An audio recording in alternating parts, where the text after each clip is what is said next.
Baik, di sini saya akan menjelaskan pengertian penelitian tindakan kelas.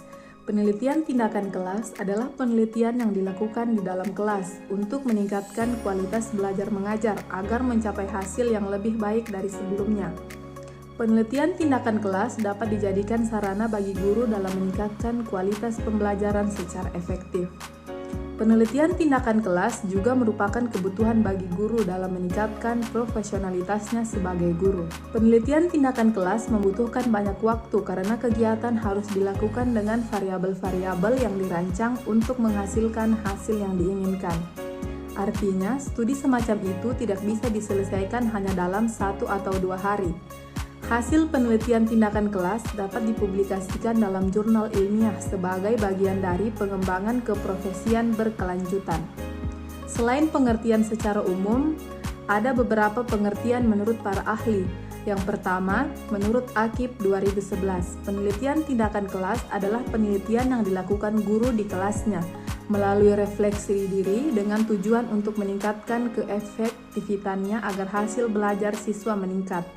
Kedua, menurut Ari Kunto, 2006, penelitian aktivitas kelas adalah pengamatan terhadap kegiatan pembelajaran, berupa kegiatan-kegiatan yang secara sadar ditujukan dan terjadi bersama-sama di dalam kelas. Yang ketiga, menurut Mulya Tiningsi 2011, penelitian tindakan kelas adalah penyelidikan yang dilakukan terhadap kelompok orang atau siswa yang mengidentifikasi suatu masalah. Setelah itu, guru menentukan suatu tindakan untuk mengatasi masalah tersebut.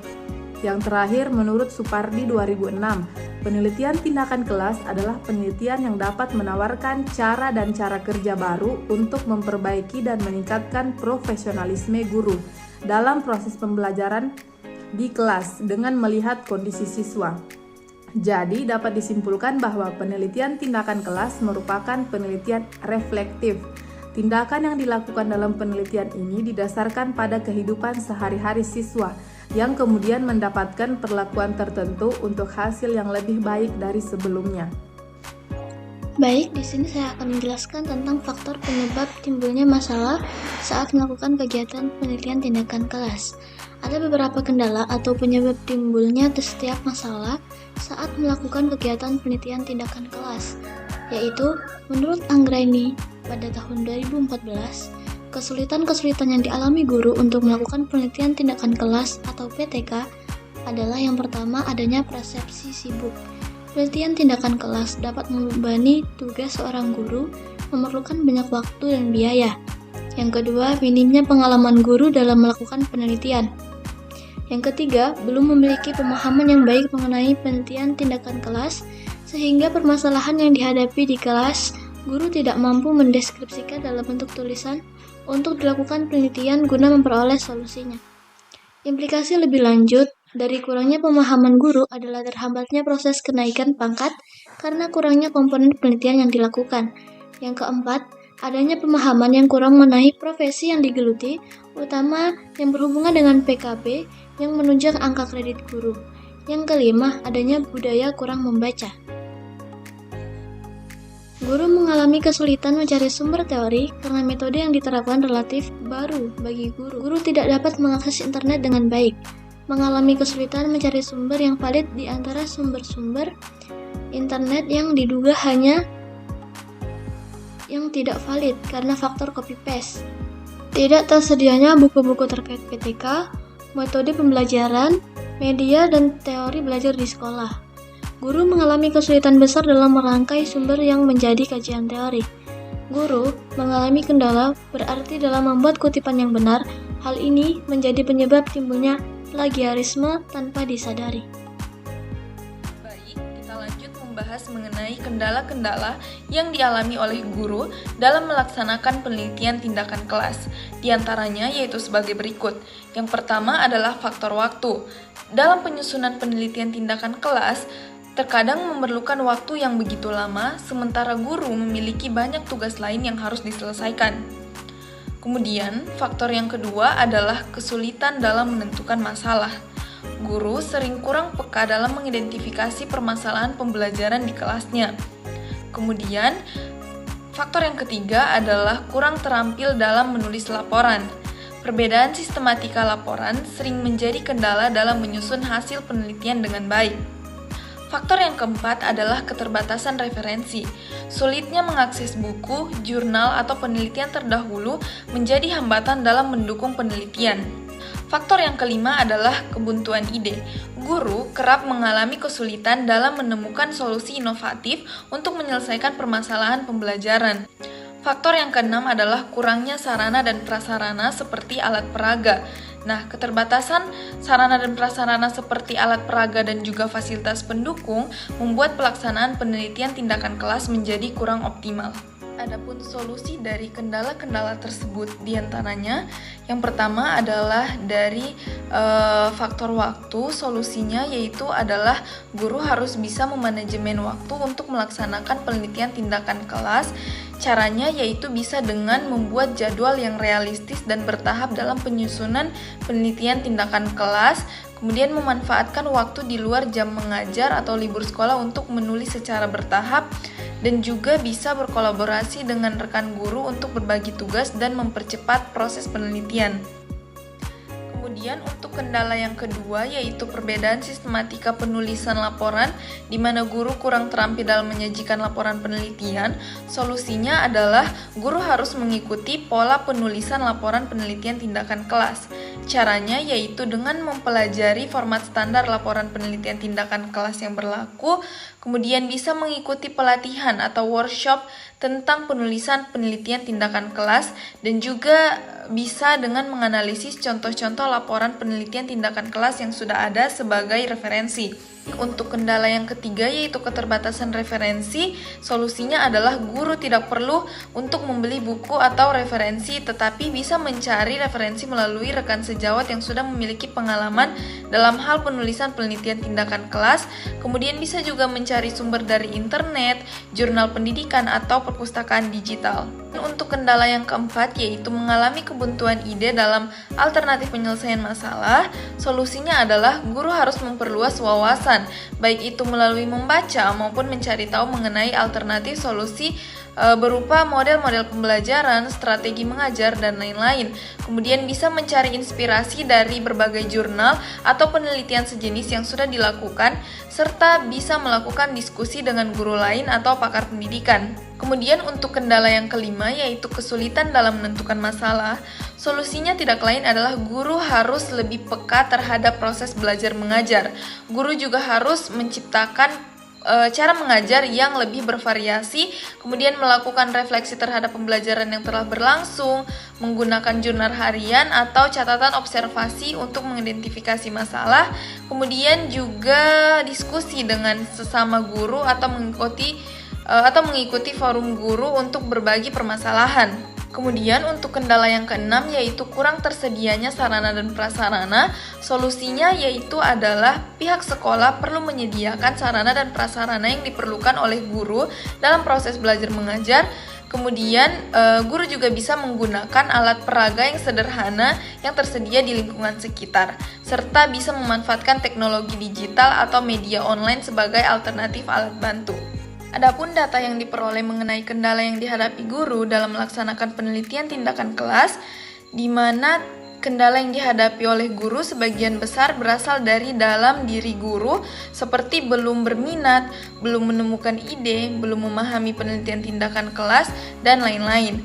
Kemudian selain itu berdasarkan hasil penelitian oleh Utami pada tahun 2017 diperoleh data bahwa terdapat kendala yang ditemui guru sebelum dan selama melaksanakan penelitian tindakan kelas, antara lain keengganan mencari atau mengeksplor masalah di kelas, kemudian kesulitan dalam membuat rumusan masalah, kemudian kesulitan dalam menentukan judul dan mengembangkan ide, kesulitan dalam membuat sistematika penulisan, serta keberanian untuk mencoba.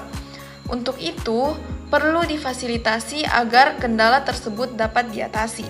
Baik, kita masuk ke bagian C, yakni solusi alternatif dari masalah yang ada dari penelitian tindakan kelas. Upaya memecahkan problem pembelajaran melalui penelitian tindakan kelas.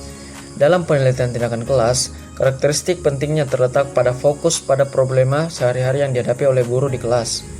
Penelitian tindakan kelas dapat dilakukan ketika pendidik menyadari adanya masalah terkait dengan proses dan produk pembelajaran yang dihadapi di kelas. Guru dan kepala sekolah dapat bekerja sama untuk mengidentifikasi dan merumuskan masalah di kelas. Dengan demikian, guru bersama dengan koleganya dapat melakukan penelitian tindakan kelas secara kolaboratif.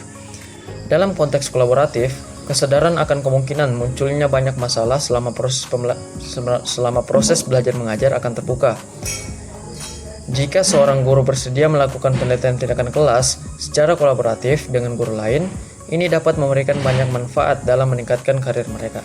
Selanjutnya, penelitian tindakan kelas kolaboratif dapat memberikan peluang yang luas untuk menghasilkan karya tulis yang memiliki bobot, sambil tetap mengajar dan belajar dari para ahli di bidangnya. Dengan demikian, penelitian tindakan kelas kolaboratif tidak hanya memberikan solusi konkret untuk masalah-masalah di kelas, tetapi juga memperluas pengetahuan dan pengalaman guru serta meningkatkan profesionalisme mereka. Melalui kolaborasi, guru dapat memanfaatkan pengetahuan dan keahlian kolega mereka, serta memperoleh wawasan baru yang dapat memperkaya praktik mengajar mereka. Baik, lanjut. Dengan demikian, penelitian tindakan kelas kolaboratif tidak hanya memberikan solusi konkret untuk masalah-masalah di kelas, tetapi juga memperluas pengetahuan dan pengalaman guru serta meningkatkan profesionalisme mereka. Melalui kolaborasi, guru dapat memanfaatkan pengetahuan dan keahlian kolega mereka, serta memperoleh wawasan baru yang dapat memperkaya praktik mengajar mereka. Penelitian tindakan kelas memiliki karakteristik khusus yang melibatkan tindakan-tindakan konkret untuk memperbaiki proses pembelajaran di kelas. Tanpa adanya tindakan konkret, penelitian tersebut mungkin hanya disebut sebagai penelitian kelas. Sebagai contoh, jika sebuah penelitian dilakukan untuk mengukur tingkat ketidakhadiran siswa atau tingkat kekerasan di sekolah tanpa disertai dengan tindakan konkret, penelitian tersebut hanya bertujuan untuk memahami situasi tanpa niat untuk melakukan perbaikan melalui tindakan tertentu. Dalam penelitian tindakan kelas, kasus yang diteliti menunjukkan adanya perubahan yang positif dan menuju perbaikan. Tindakan yang diambil seharusnya membawa perubahan yang positif dan perbaikan di dalam konteks pembelajaran. Jika tindakan tersebut justru menyebabkan penurunan ataupun perubahan yang negatif, maka hal tersebut bertentangan dengan prinsip penelitian tindakan kelas. Kriteria keberhasilan tindakan dalam penelitian tindakan kelas dapat dinyatakan dalam bentuk kualitatif ataupun kuantitatif tergantung pada tujuan penelitian dan indikator keberhasilan yang ditetapkan. Baik, lanjut. PTK memberikan kerangka kerja yang terstruktur untuk merumuskan masalah, merencanakan dan melaksanakan tindakan perbaikan, mengamati hasilnya, dan merefleksikan prosesnya. Dan demikian, PTK memungkinkan kita untuk melakukan inovasi pendidikan secara sistematis dan berkelanjutan. Melalui PTK, kita dapat mengkaji masalah-masalah yang dihadapi dalam konteks kelas kita, mengembangkan solusi yang tepat, dan menerapkan tindakan-tindakan yang efektif untuk meningkatkan pembelajaran. Dengan adanya pendekatan inovatif dan pemecahan masalah yang terfokus, kita dapat menciptakan proses pembelajaran yang lebih dinamis dan hasil belajar yang lebih baik bagi siswa. Dengan melakukan PTK secara konsisten dan terus-menerus, kita dapat mencapai inovasi yang berkelanjutan dalam pendidikan dan pembelajaran. Melalui upaya ini, kita dapat menciptakan lingkungan belajar yang lebih baik, mendorong partisipatif aktif siswa, dan mencapai hasil belajar yang lebih optimal. Untuk melakukan penelitian tindakan kelas, peneliti atau guru perlu mengikuti prosedur yang telah ditetapkan agar kegiatan penelitian dapat dilakukan secara sistematis. Fokus kegiatan dalam pelaksanaan penelitian tindakan kelas meliputi perencanaan, planning, tindakan acting, pengamatan observing, dan refleksi reflecting. Kegiatan-kegiatan ini membentuk satu siklus dalam pemecahan masalah.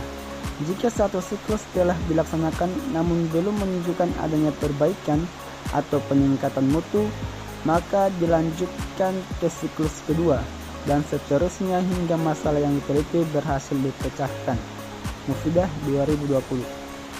Penelitian tindakan kelas melibatkan siklus berkelanjutan, sehingga satu penelitian tindakan kelas tidak terbatas pada satu siklus saja. Terdapat 4 langkah yang diterapkan dalam pelaksanaan PTK, yaitu: pertama, perencanaan (planning). Pada tahap ini, peneliti menjelaskan apa, mengapa, kapan, di mana, oleh siapa, dan bagaimana tindakan tersebut akan dilakukan. Idealnya, penelitian tindakan dilakukan secara kolaborasi antara pihak yang melaksanakan tindakan dan pihak yang mengamati proses tindakan. Penelitian kolaborasi ini sangat disarankan bagi para guru yang belum pernah atau jarang melakukan penelitian. Dalam penelitian kolaborasi, guru yang melaksanakan tindakan menjadi subjek penelitian, sedangkan peneliti bertugas mengamati proses pelaksanaannya. 2. Pelaksanaan tindakan. Acting.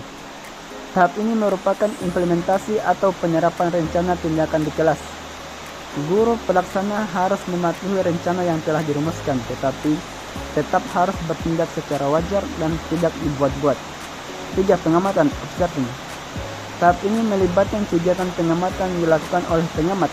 Secara ideal, pengamatan ini dilakukan saat tindakan sedang berlangsung. Dengan demikian, pelaksanaan tindakan dan pengamatan berjalan secara simultan.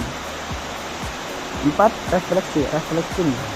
Tahap ini melibatkan kegiatan untuk merenungkan kembali apa yang telah dilakukan. Refleksi sangat penting dilakukan oleh guru pelaksana setelah mendiskusikan implementasi rencana tindakan. Jannah 2015. Ketika masalah sudah ditetapkan, maka kegiatan PTK dapat dimulai dengan siklus pertama yang mempunyai 4 kegiatan. Setelah mengevaluasi keberhasilan atau hambatan tindakan pada siklus awal, peneliti kemudian mengidentifikasi permasalahan baru untuk merancang siklus berikutnya. Kegiatan pada siklus kedua bisa sama dengan sebelumnya jika bertujuan untuk mengulangi keberhasilan, meyakinkan, atau memperkuat hasil.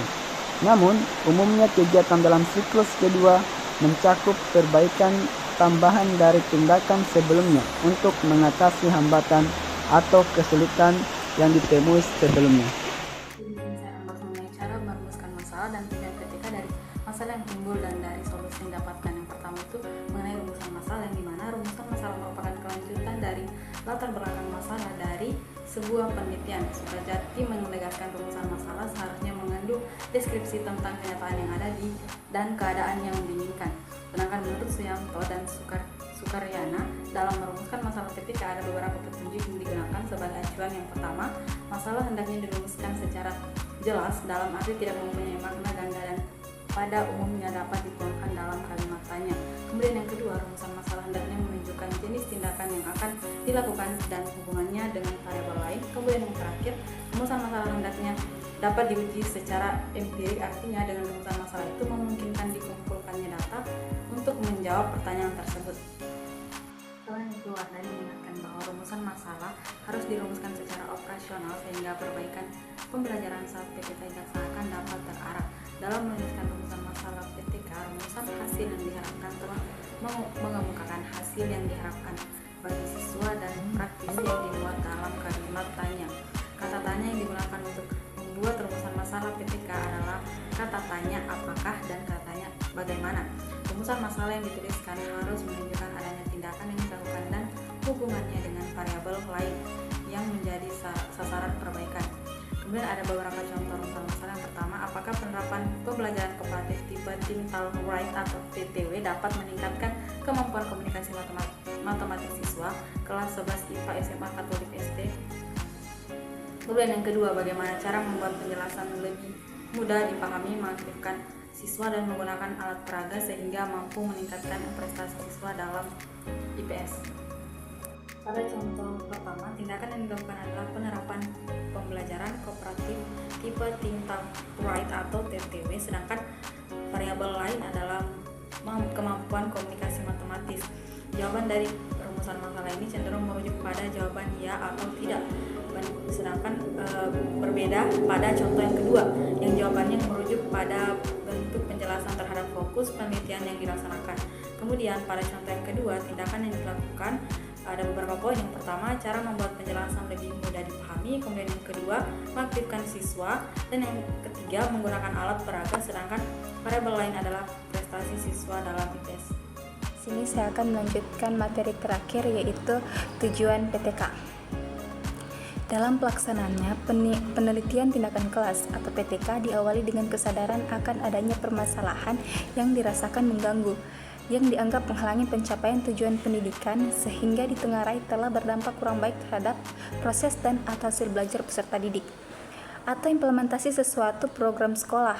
bertolak dari kesadaran mengenai adanya permasalahan tersebut yang besar kemungkinan masih tergambarkan secara kabur, guru kemudian menetapkan fokus permasalahan secara lebih tajam kalau perlu dengan mengumpulkan tambahan data lapangan secara lebih sistematis dan atau melakukan kajian pustaka yang relevan. Pada tahun 2008, dalam bukunya Langkah Mudah Penelitian Tindakan Kelas sebagai Pengembangan Profesi Guru, menyatakan bahwa tujuan dari PTK adalah sebagai berikut. Yang pertama, untuk memecahkan permasalahan nyata yang terjadi dalam kelas yang dipahami langsung dalam interaksi antara guru dengan siswa yang sedang belajar, meningkatkan profesionalisme guru dan menumbuhkan budaya akademik di kalangan guru. Kedua, peningkatan kualitas praktik pembelajaran di kelas secara terus-menerus mengingat masyarakat berkembang secara cepat. Ketiga, peningkatan relevansi pendidikan. Hal ini mulai dicapai melalui peningkatan proses pembelajaran. Keempat, sebagai alat training in service yang memperlengkapi guru dengan skill dan metode baru, mempertajam kekuatan analitisnya dan mempertinggi kesadaran dirinya.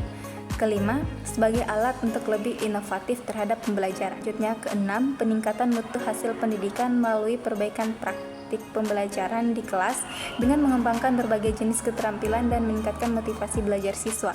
Ketujuh, meningkatkan sifat profesional pendidik dan tenaga kependidikan. 8. Menumbuh kembangkan budaya akademik di lingkungan akademik. Dan ke-9, peningkatan efisiensi pengelolaan pendidikan. Peningkatan dan perbaikan proses pembelajaran di samping untuk meningkatkan relevansi dan mutu hasil pendidikan, juga untuk meningkatkan efisiensi pemanfaatan sumber-sumber daya yang terintegrasi di dalamnya. Tahun 1992 menegaskan bahwa dasar utama bagi dilaksanakannya PTK adalah untuk perbaikan. Kata perbaikan di sini terkait dengan memiliki konteks dengan proses pembelajaran. Jika tujuan utama PTK adalah untuk perbaikan dan peningkatan layanan profesional pendidik dalam menangani proses belajar mengajar, bagaimana tujuan itu dapat dicapai? Tujuan itu dapat dicapai dengan melakukan berbagai tindakan alternatif dalam memecahkan berbagai persoalan pembelajaran. Oleh karena itu, fokus penelitian tindakan kelas terletak pada tindakan-tindakan alternatif yang direncanakan oleh pendidik, kemudian dicobakan dan selanjutnya Adapun tujuan penyerta penelitian tindakan kelas yang dapat dicapai adalah ada 3. Yang pertama, terjadinya proses latihan dalam jabatan selama proses penelitian itu berlangsung. Kedua, membiasakan guru mengembangkan sikap ilmiah, terbuka, dan jujur dalam pembelajaran. Dan terakhir, yaitu memberikan kesempatan kepada guru berimprovisasi dalam melakukan tindakan pembelajaran yang direncanakan secara tepat waktu dan sasarannya.